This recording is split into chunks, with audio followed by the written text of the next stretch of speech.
Hey guys, and welcome to another episode of the podcast. We're here today with Luke. Before we dive in, I'd just like to thank again our sponsors, Pure Prep and Buffalo Whey Protein, for sponsoring the podcast and supporting us. So, Luke, welcome. I'm ready to talk, ask you questions. What questions have you got for me? This is about you. I've got so many questions for you, but I don't know, maybe there's a little bit of nerves flying around for the primal race, but I hope so. Yeah. If there's any questions, I'm looking forward to that. Good man, you're going to smash it. Smash it, mate. I'm ready. So for those that are obviously tuning into the podcast today, we are running the primal race here in just about 2 weeks' time in Phuket. Luke's going to be taking part. We can't wait to see him out there on the course. It is the first time in Phuket, so it's going to be a very special race for us. First time in Southeast Asia, actually. So yeah, stay tuned and see how the athletes of Thailand get on in the primal race. Absolutely. But that's 2 weeks' time, and we won't talk about it too much because I don't want to make Luke too nervous, and then he might not turn up on race day. I'll come.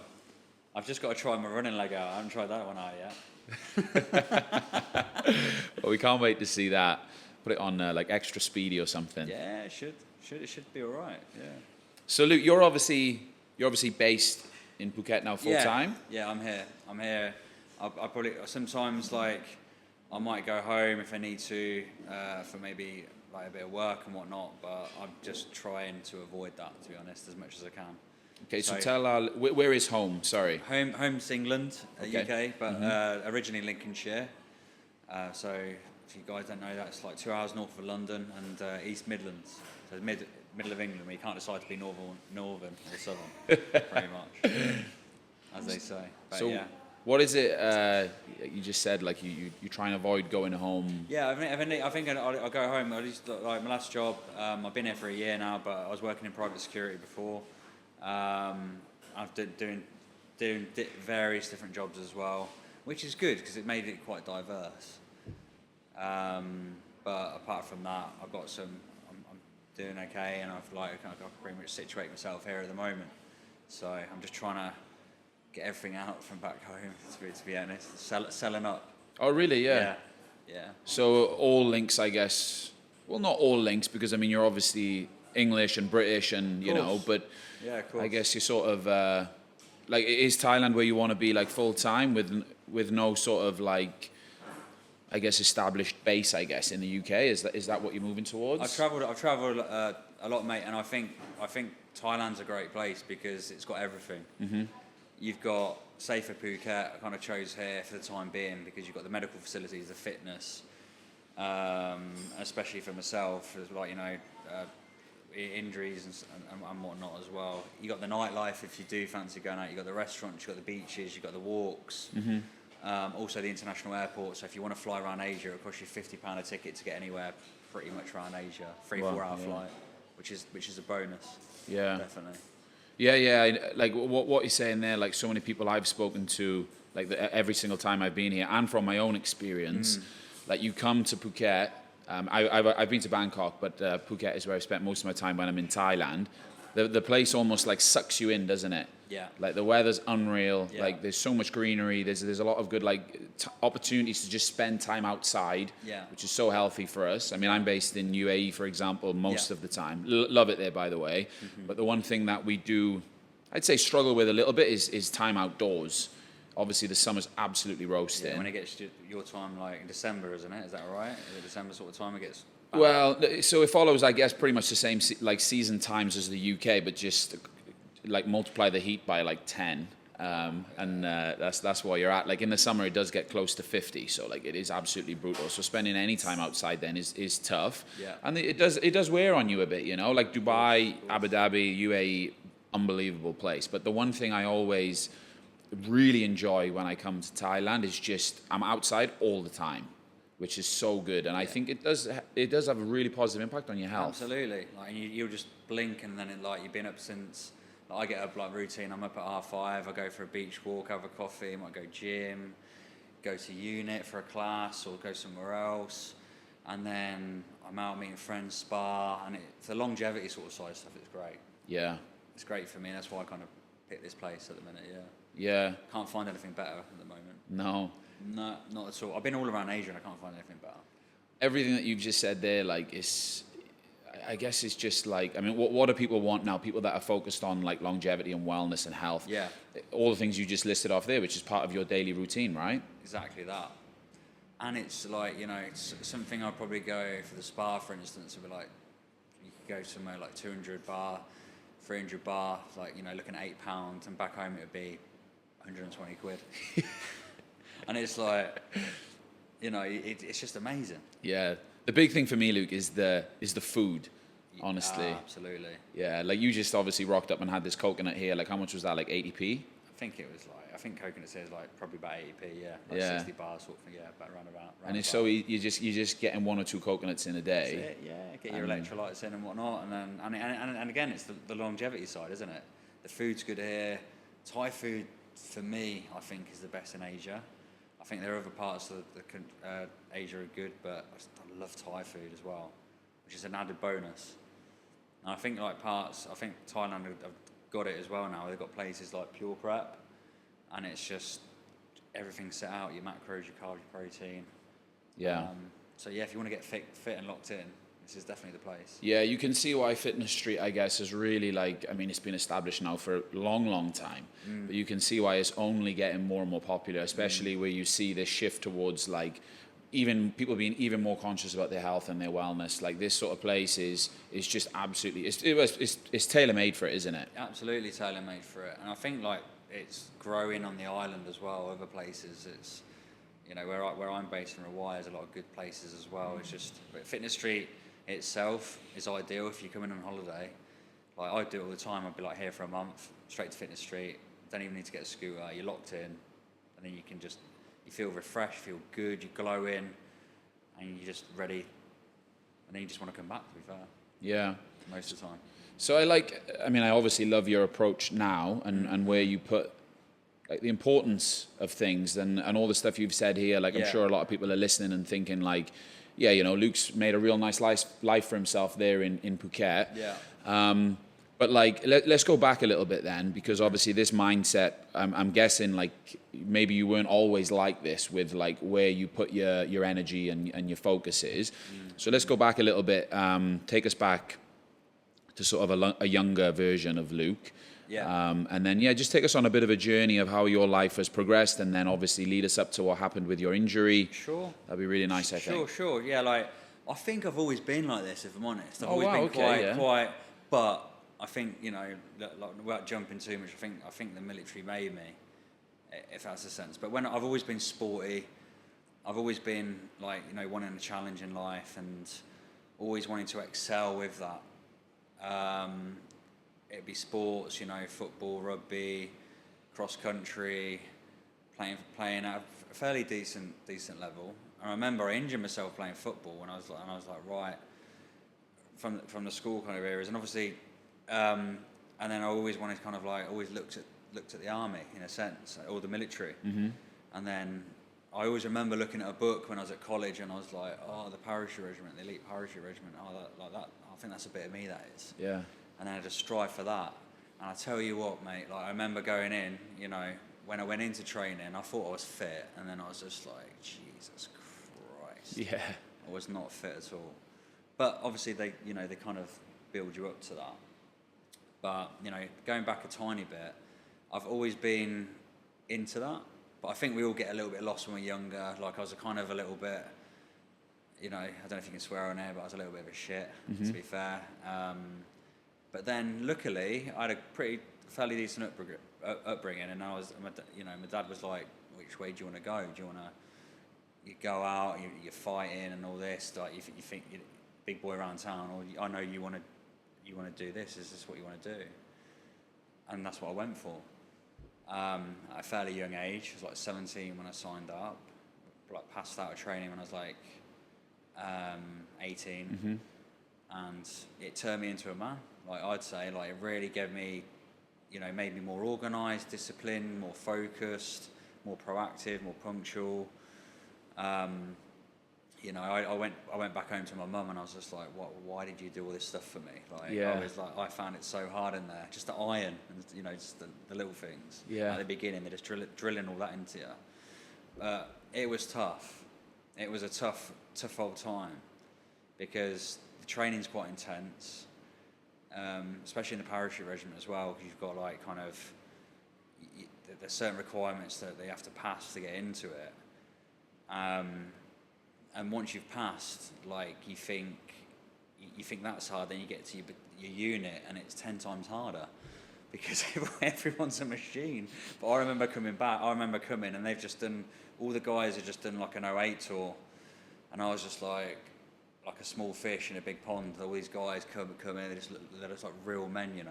And I was just like, fucking hell, mate. I looked at my mate and I was like, look at these guys here, like Jesus. And what did that make you feel when you were surrounded by these sort of guys? Awesome, mate. I really like inspired me, and I really like looked up to them in a sense. But they didn't see it like that. They're just like, oh, you're in the brotherhood. You know, this is what it's about. We're gonna, you know, this. And then before we knew it, we're training up to go up on operations, which they did. It was just constant training, going away, traveling all around the world, from places, you know, like Africa. Went to America, parts of like Europe all the time. It's a busy lifestyle, but very rewarding as well. Mm-hmm.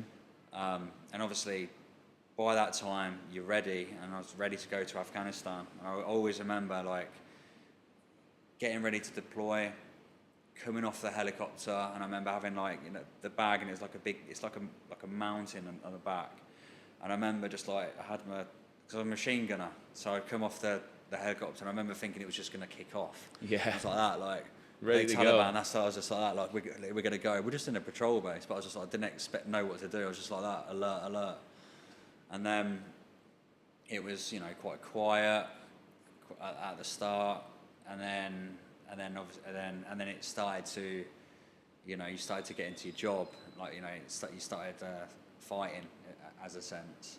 But that's what you're trained to do. Mm-hmm. And I'll be honest with you, mate, like I loved it. Like I loved the adrenaline sort of side. Like it was like a crazy buzz. Like, you know, being that kind of close to death, but it's just but you've been training so much for it, and then you're finally there and you're doing it. It's like it's like a rite of passage. Mm-hmm. It's like popping your cherry for the first time, but 20 times better. Yeah, like it does sound like, I mean, me just listening to your story, it sounds super empowering. Yeah. You know, and like such a, I don't even know what the word is, but like, it reminds me a little bit like the way you're describing it to like playing sport in a lot of ways. I mean, I guess the closest thing I could relate it to is like I played rugby before, you know, and like when you go out onto that field, I mean, that's only for 80 minutes. I mean, I wasn't deployed in Afghanistan for like 6 months or something, which is obviously a different level completely. But like when you go like onto that field, like the comparisons did sometimes used to get drawn in like the changing rooms to get us fired up for the game. Like, guys, you're going into battle, you know? But it's like what you said about like how much you loved it and like the thrill you got from it. Like, like going out there and like playing a game of rugby or something similar. Like, like the feeling is just so hard to describe to someone who hasn't done it, right? Yeah, of course. Yeah, like it was you kind of like, say if you went out, it's pretty cool. Like we're putting like really like high intense music on before we go out on like a patrol. Oh, really? We're doing like an operation. Like you're getting making your weapon ready. Then you're going out. Could be like a night operation. Could have been anything, depending on the scenario. You know. But I say, like, you know, just to break it down, just to describe the feeling. But I always remember like the first contact we had, and we're just going across the field, and then there was rounds literally were like pinging. So rounds are like bullets from the weapons we're getting fired at, and they're just like pinging around our feet. And I remember just like we all ran into like what we called a bun line, but it was like a ditch. Mm-hmm. And I remember just looking up, and I saw all the trees, and everything was just getting smashed. They were firing RPGs, like kind of like bazookas, if you like, going round over the head. And I remember my mate just sitting there, and he was smiling. Wow. And he was like looking at me, and he was like, "Get that effing gun going." I was like, "Yeah, roger that, mate." And I was like the first to initiate, and then everyone else initiate. But this is all split second stuff. Yeah. You know, and that was just like the first time you had it, and it was proper pumped. But then obviously there were a lot of more times that things happened and whatnot.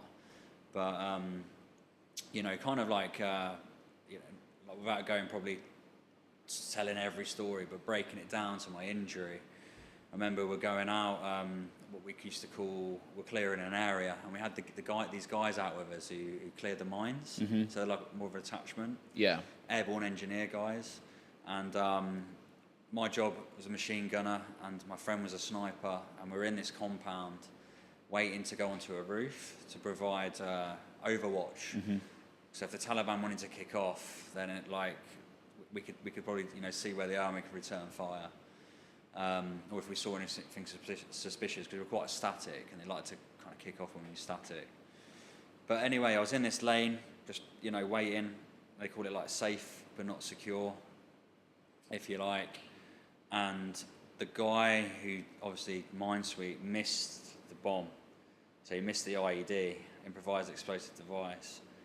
However, you can't point your fingers at him because it did rain the night before, the equipment weren't working, but obviously if there's a job to do, there's a job to do. You just go out and look at the drawer at the end of the day.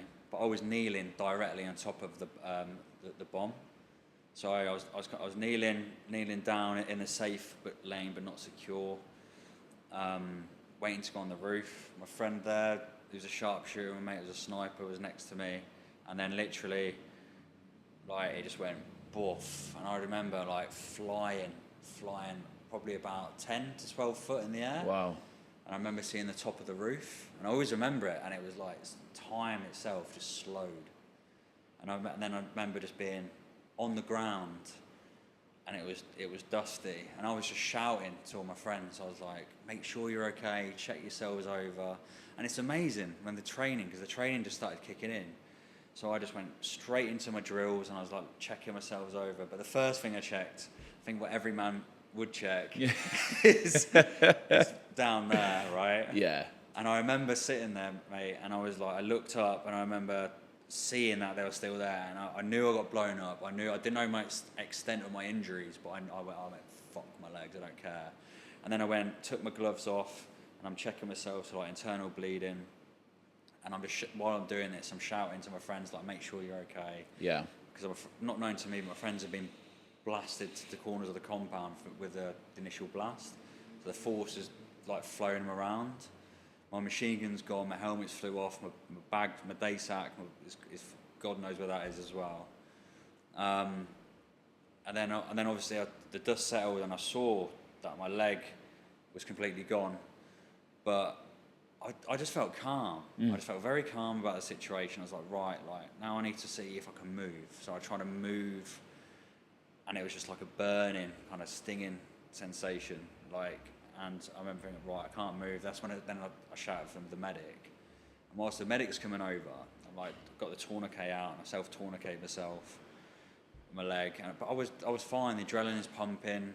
I was all right. But these guys have obviously, they've got to check around the area because there could be what we call secondary IEDs. Okay. The guys got me. They managed to get me in, out of the area. They provided like what you call a cordon, so it's like a like a security perimeter into the helicopter. Helicopter came down, like they kind of like raced me in. But in this, like it took about 25 minutes because we used to call it like the golden hour. So they took me to a safe location first, and they're checking me over and whatnot. But I'm probably jumping ahead a little bit, but going back a tiny bit. Guys are like, are you okay, you okay? And like, they've obviously filled me up with morphine now, and I'm just like, check this, is this okay? Is it still there? Like, yeah, it's still there, don't worry about it. And then when the helicopter came, they got me up, they managed to get me to the helicopter, what we called it's called a MERT, so it's a emergency medical response team. So you had like 3 doctors on each side in the helicopter ready. They piled me in, and the guys are in there doing their jobs from head to toe, like making sure I'm okay. And then one guy was like, right, we're gonna put you asleep now. And I was like, yeah, no worries. And he pressed the button. I was like, boff, and I was gone. Wow. Just straight out, mate. And then I remember like they tried to wake me up in Camp Bastion because I had loads of like dust that I absorbed from the blast. But it making me cough, and I was like half sedated. But then I always remember that. But then they flew me back from Afghanistan to Birmingham, and they woke me up like so all in all, I was sedated for 5 days, and then I woke up and I had there's a little Birmingham girl was was at the end of my bed. I was like, oh. And she's like, yeah, do you know where you are? And I was like, yeah, I'm in Afghanistan. She's like, no, you're not. I'm like, F off, I'm in Afghanistan. What are you on about? You don't know shit, you know. And then I looked up and I saw the rain from England. I was like, oh, I'm back in Blighty, you know.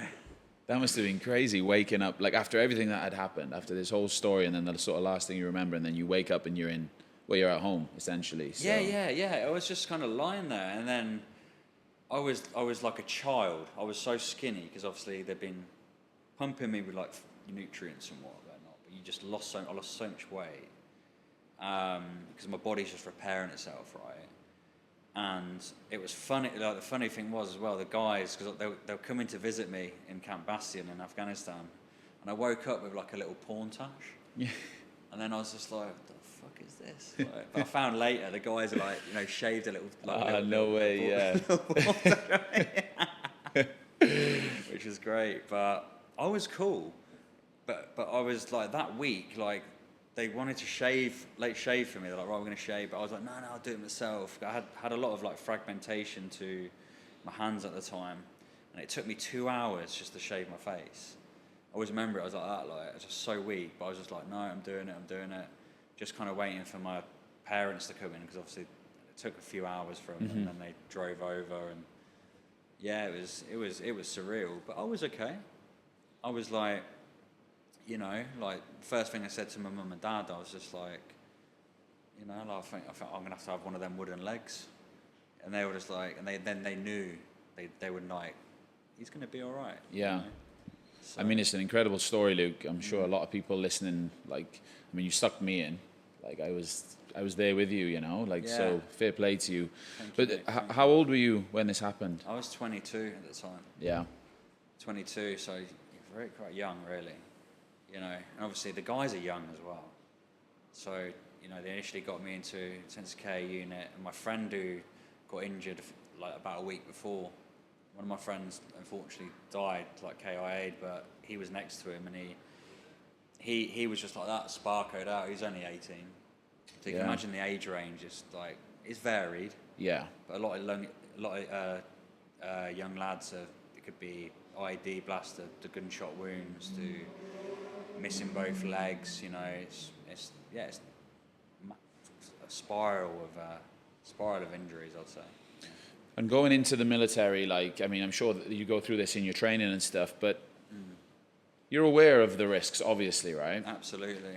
Yeah. But what was it for you? Because I am very interested in, like, because I've got the most respect, you know, like I went on the route, I ended up playing rugby, but what I wanted to do was actually join the RAF. Nice, I wanted to go in the RAF, and I never actually ended up doing it, but that was what I wanted to do, like growing up and coming through. So, so you knew the risks going in, but why did you, like, what was it? You told us, like, you read that book and you were like, oh yeah, this is like a bit of me. Yeah, I think it was kind of, you're a young guy, and then it's the pride, you know. It's like, oh, I'm like, you know, I'm a paratrooper, like, you know, it's a well-known regiment, and it's just that pride within yourself. And, you know, even going away, you do know the risks, and they even stopped us beforehand. They were like, if there's anyone here who doesn't want to go, you've got a chance to go. Everyone wanted to go. They breed you for it. You want to do it. Yeah. You know, and it is. I think it's like a bit of a, might be like a bit of a, like don't quote me on this, but like a primal thing. Mm-hmm. You know, a man. You know, it's like a man wants to be a man, and it's just that environment, and it's. I think for me, it's the experience of it. You know. Yeah. I was keen. I enjoyed my job, and I wanted to experience that, definitely. I guess, like, maybe it's the ultimate test of, like, your masculinity. Yeah, I think it is. Yeah. It's like, I've been there, I've done that, I've got the T-shirt. Yeah. You don't know what's going to happen, and it's kind of like fate. it's like sliding doors, you know. Like I used to go out on a patrol, and ironically, me and my friend used to like feel our legs before patrol. You're like, you never know, mate. It's that dark humour about it, you know. Yeah. You're like, you never know. And guys were getting hit a little bit, but you know, I've got the utmost respect for the guys because, compared to like different regiments that have been out to Afghanistan, I was the worst injured in my company. We had a KIA, unfortunately. Guys did get injured, but we did pretty well in that sense, because it was just the professionalism of the guys and all the dudes around you, really. You've like alluded to it a few times, and I guess this is linked now to my next question, which will be about like the recovery. But one of my favorite people is Ricky Gervais.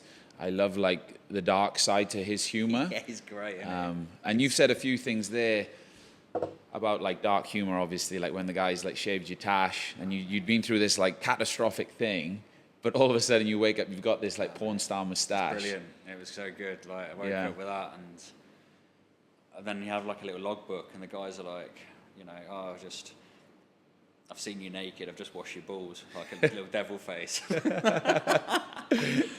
We wanted to shave a penis in your chest there, but the nurse caught us, so we had to run away. It's just stuff like that, mate. It's great. How important do you think it is to be able to like laugh in the face of like adversity, I guess? Absolutely, yeah. I think it's very important. I think like that's why the guys are like that, because it's just the humour's very dark, and it makes you get on with the job.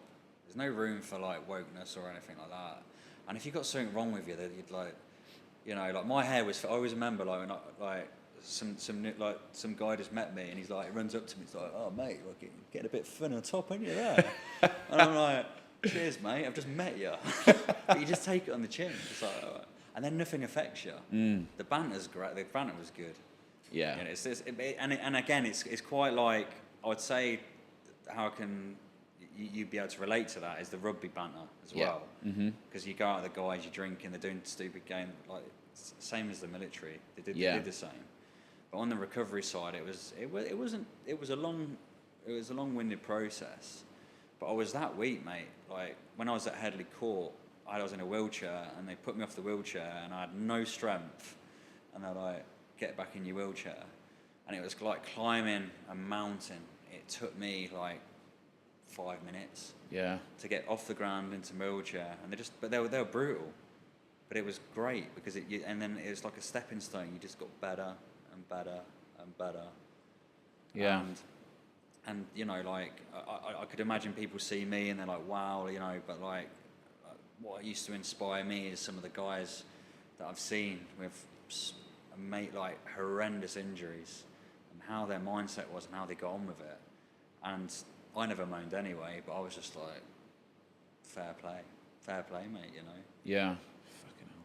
No, it is super inspiring. And you've spoke quite a few times about like, doing hard things. Like not only with the injury, but even before that, when you first joined the military, you said like the training was brutal. Yeah. It was tough. And you go in there and, you know, like even the banter at times, it can be brutal. Yeah. But you know that like just because something's hard, I mean, you mentioned wokeness a little bit, but just because something's hard, it doesn't always mean it's wrong necessarily. Like that training you went through, it was hard, but it shaped great character traits in you. You know, the character building. Yeah, the banter character building, but also bond building. You know, like banter, I think these days has got a bit of a bad rap. Don't get me wrong, there's banter and then there's crossing the line. But I think banter across the board has just got a bad rap now, and you can't even have a joke with someone. You've got to be careful what you say.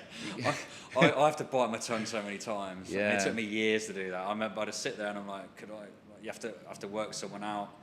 But if I meet someone in the military, it'd be like, "Hey, look at your leg." You know, they'd be taking the mick straight away. Yeah. But you're right. You have to be careful what you say, because it's a shame as well. It is a shame, because I think it's actually, if you broke it down and you looked at every single instance across the whole planet, it's actually quite rare that someone says something to be really nasty. Yeah. Usually it is like just a joke, and it is just what it is. That, it always depends on the person as well and how they take it, right? But I think it's just more elevated, isn't it?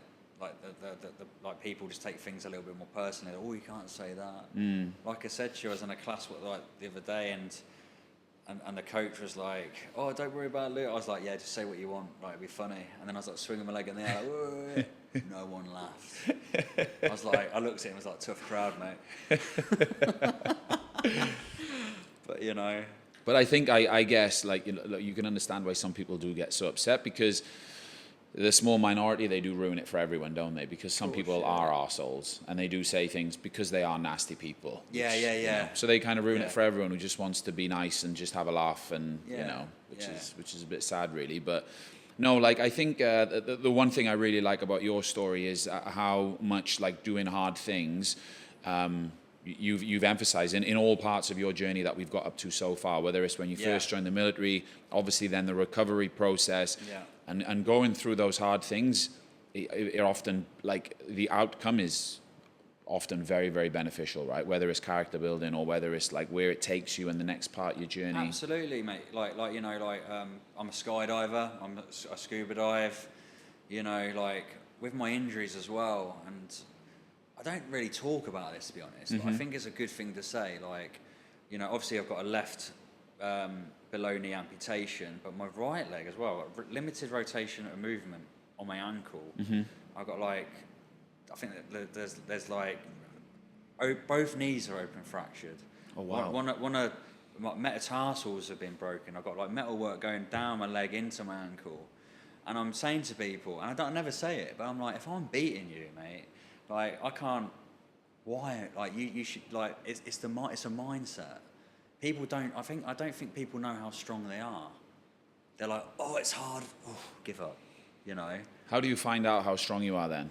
I think it's just switching off and just pushing yourself. And then sometimes, like, say if I didn't do anything for a while, and then say, like, well, when I first did that, like I was saying earlier to you, that primal, and I looked and I was like, and it was more of a strength, wasn't it? And I thought, I think I'll be all right with that. Oh, mate, I was hanging. Yeah.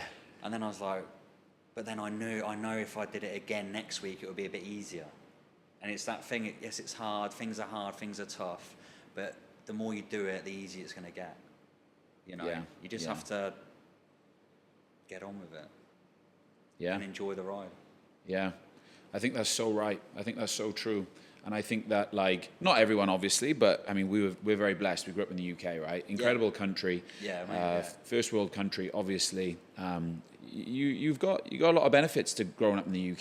There's a great welfare system. The healthcare is free. The country, like the roads, the infrastructure, amazing. But I do feel like that has led to, unfortunately, like a little bit of an entitled mindset. And if things get a little bit hard, people just stop or give up or quit. One of the guests we had on the podcast earlier this week, we spoke about participation medals in schools, which is like, I mean, that seems to be training like a completely crazy mindset for me. The fact that you just win by default or automatically. Oh, really? Is that what they do? Like, just give you little medals, like, well done. Everyone, yeah. Oh, everybody. Yeah, whether you try or not, whether you win or lose. Nah, I think it's good to separate that. Like, yeah, you might not have that golden star, let's say, you know, but try harder next time, you might get it. And it gives you that push, doesn't it? Yeah. That's what I was like at school, you know, like it was just, you didn't win anything. But I think it's important. I think you've got to lose to win. Yeah.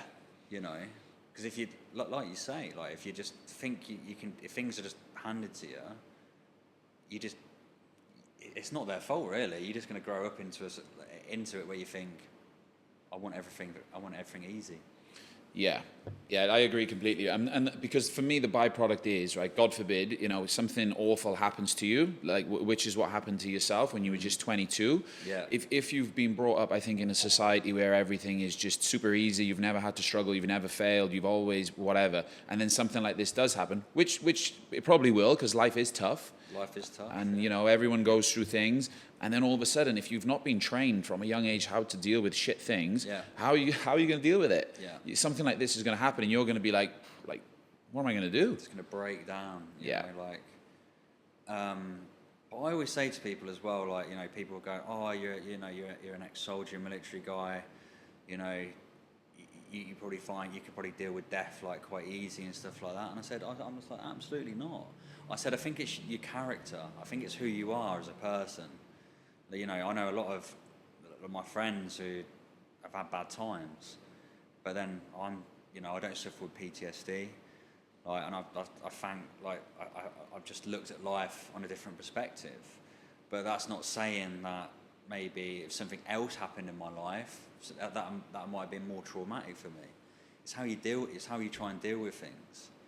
But yeah, going back, like, I think some people will be okay, some people won't. But it's just, if you can get up and go, right, you know, like even for me, mate, like, you know, not every day's easy. I can ache, I might have a bump on my leg or something like that. But I promise you, like, and I think it's good to talk about this because, like, I never do. I just get on with it.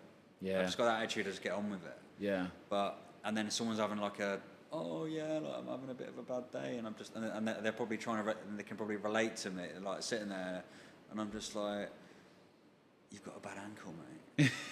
Just chill out, you know. But I don't say that. I'm just like, yeah, you know, thumbs up. You can sit there and just take it in and find it all quite interesting. You've got to be careful because people will take things offensively, you know. And I actually had to teach myself how to be like I'm a lot better now, but I had to be a bit more empathetic.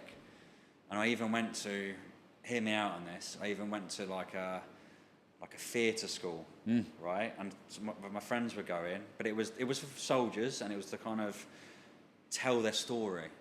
And it was fascinating because you got to hear different soldiers, different stories. Not always combat related. It could have been like, I jumped in and I broke my back, but this is what I'm doing. But, you know, they found it really weird in me because, like, obviously there's a lot of guys who were like, yeah, I'm in the military, there's a massive peak, you know, climbing that mountain. I got injured, I was okay, but then I turned to drink and drugs. Okay. But yeah. I was like, yeah, I'm fine. Like, I just told them, like, everything's great. And they couldn't get in their head that they were like, yeah, but when was your bad part? And I was like, I've been all right. Yeah. I'm not just saying this, I'm fine. Yeah. You know, I had to make something up in the end because Yeah. this woman wouldn't leave me alone. You know, like a proper theatre woman. She was like, but tell me. You know, and I'm like, no, I'm fine. Yeah. And then we went, it was good though, it was a good course because then we went to schools and they kind of made us like story tell and whatnot, which is quite interesting, like, and break down your story, you know. And I said to the guy who was like the facilitator, I was like, do you think it's bad if I just like haven't got a bad part in my story? He's like, no, actually it's a good thing, it's different, and you've got a positive outlook on it. I was like, great. But I'm not saying I don't get bad days, mate. Like, you know, I'm natural, I'm human. We all have bad days, you know. Like, I had a few friends who, like, I had a friend who committed suicide, and then it's the time of where I had friends die, like, you know, in Afghanistan, and yeah. I just went there and I started breaking down. I was like, what the fuck is wrong with me? Like, I'm normally okay, but there's no shame in it. No, certainly not. Certainly no shame in it. And you know, we spoke a little bit about, like, I guess we spoke a little bit about, like, the tough mentality. Yeah. But then if you do have bad days, yeah, there's no shame in that at all. Whether you're a man, a military guy, like, obviously ladies as well, of course, yeah, like of course. A young guy, an older guy. Yeah, like, we all have bad days, and if you are having a bad day, there's also no shame in that. Which kind of brings me to my next point, which I think when you were in the military and when you were in school as well, going on, like, you obviously played sport and stuff. Then I think you obviously have always had it, but how important is it to have like a? Because I think I'm going to come forward to come back to my question, because I think something we see, like, in the modern world a lot, which is obviously very digital now. Like, AI is becoming a huge thing. Social media obviously has been big now for quite some time. We're more connected than ever as a society, but also we're more disconnected than ever as well. Absolutely. Do you find that? Yeah, I do. Yeah. I try. I had a girl actually interview me really today, and she used to work on the street, and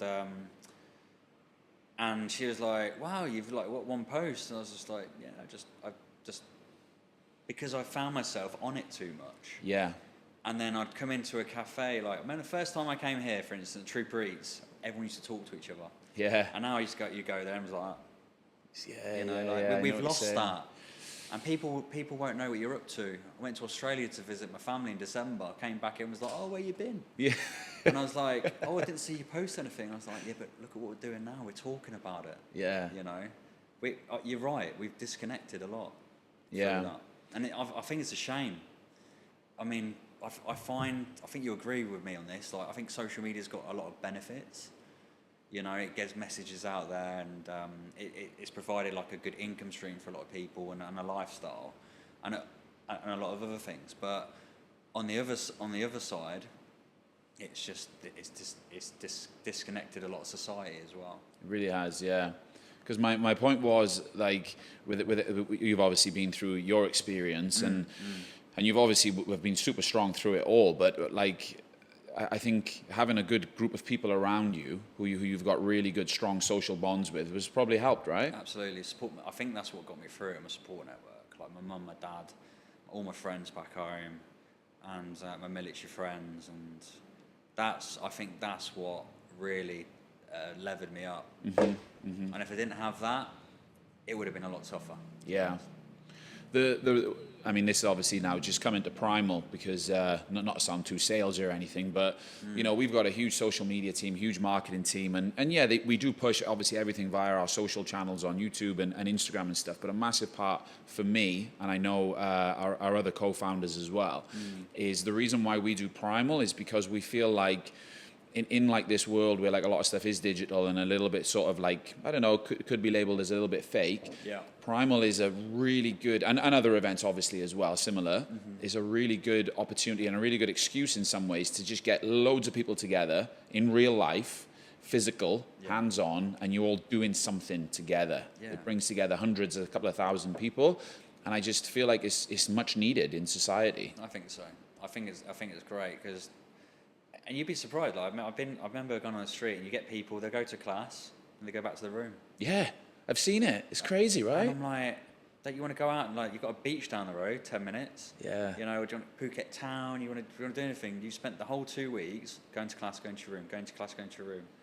Like that is not healthy. No. You know, it's not. And people, they're just closed up, aren't they? Right. So you have to bug people to get them out a lot more. Don't get me wrong, like I like my own time and stuff like that, but I think it's important. Because we're humans, aren't we? We need that social interaction. We're social animals at the end of the day. We've evolved to be social, and I think social media, obviously really good, very powerful, and there's a lot of benefits, as you said. Yeah. But there's no substitute for like in person.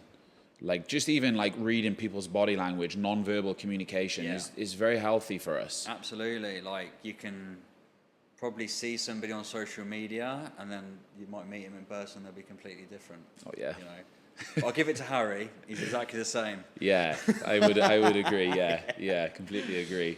But you're right. We do need that. And like, you know, but then again, you can use the social media side to like bring people together. But we have lost it a lot. Yeah. So, because I know a lot of our listeners, Luke, they are going to be listening from Thailand and Phuket specifically. Nice. So, a large part of the audience as well is like UAE based. So, for anyone who already knows Thailand, knows Phuket, what is it about this place? I mean, we spoke a little bit at the start about like the health side of things and stuff, but tell us like your relationship with Phuket. Are you here for the long run? Like, are you? What's your plans? Tell us. So me, like. I'm here for now, you know, the world's my oyster, as you say. I think I'll stay in Thailand. You know, if I want to move somewhere, do something, I could be looking maybe further afield, but who knows. But at the moment, I'm happy with Phuket because it just has everything. It just has everything there for me. It's got... I mean, on Fitness Street, you've got like 4 or 5 strength and conditioning places. You've got 2 gyms. You've got that other thing just like pretty much behind. Where is it down there? Like another place getting built. Yeah. I mean, if you haven't been, you need to come and just try it out. And if you're a fitness fanatic, it's like heaven. It's heaven. It is. Yeah. It's absolutely heaven. Yeah. My plans are like we will see. I probably haven't thought that far ahead, to be honest. But I can't see myself in the UK anymore for definite. I think Asia's the one for me. It's safe, it's secure. There's a lot of opportunities as well, and I feel like Thailand's just getting better and better and better as time goes on. Because I remember I came here 11 years ago, and it's just this street actually has completely changed. Yeah. Well, Luke, honestly, it's been a super inspiring story, and I think that a lot of people that would have listened to the podcast will be truly inspired by what you've been through. But more importantly than that, I think, is just your mindset and the way you approach life. I think it's really, really good. I know that I'm really inspired by it, so it was great to sit down and chat with you about it properly. It's been an absolute pleasure, mate. Honestly, it's been good little chat. That's all it is, isn't it? A podcast. Exactly. Little chinwag. Yeah. Well, thanks, Luke. So for our listeners, I mean, I know what we said about social media, so we're sort of contradicting it a little bit now.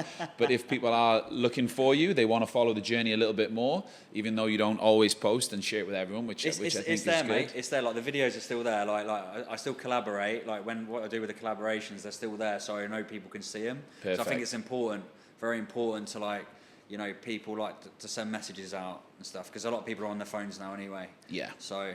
But my Instagram handle is number 1 and then leg Luke. Okay, so we'll add that in the caption, guys. I'm sure you won't forget it. But yeah, thanks, Luke, again for coming on. Absolute pleasure. No worries, mate. Thank you. Cheers. And thank you so much to our sponsor again, Pure Prep and Buffalo Whey Protein. And we'll see you guys on the next episode.